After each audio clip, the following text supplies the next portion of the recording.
the RS5 is the latest in a long and deeply inconsistent line of fast Audis. Thoroughbred drivers' cars have been frustratingly irregular in the decades that followed the first car to be emblazoned with Quattro badges, back in the 80s. But the bright spots pockmarking the way have shown almost blindingly. There's the wonderful manual transmission RS4 of the mid-2000s, or a series of outrageously fast and temptingly family-friendly RS6s, or one of the many exquisitely balanced R8s.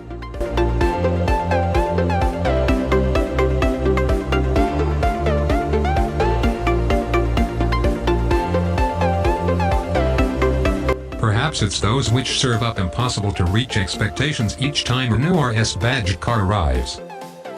Or maybe it's the outstanding talent exhibited by the BMW M3 and Mercedes MC63 that leave us hoping a rip-snorting RS will try and take them down. Either way, the latest generation of RS5 disappointed us enormously on arrival. Following its naturally aspirated V8 forebear with 6 turbocharged cylinders arguably put it on the back foot right away, but that never hindered the outgoing M3 too much.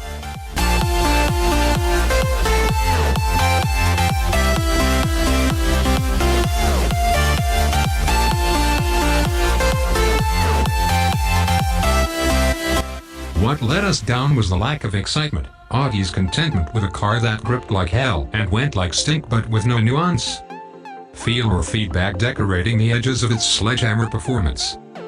Or perhaps that should be Audi buyers' contentment. When we spoke to Audi sport boss Oliver Hoffman recently, he told us he'll never be tempted by the immature drift modes currently fitted to the 4WD systems of M Division and M. This kind of play mode is not needed for our customers, he said, with anything resembling rear-wheel drive deemed unnecessary to sell anything but limited-run R8 specials.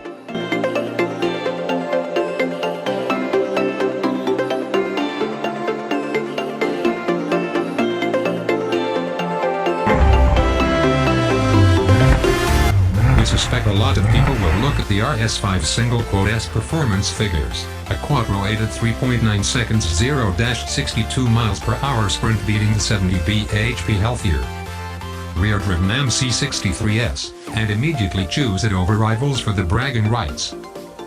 And for just how joyously easy that speed can be deployed, regardless of the weather underfoot. Either way, the RS5 has just returned to sale from an enforced hiatus during a change in emissions regulations, and comes back with a 5-door Sportback version to accompany the 2-door Coupe. It does so as the Audi S4 and S5 turn diesel only, making this your only option if you want a high-performance Audi saloon powered by petrol. Some redemption at last.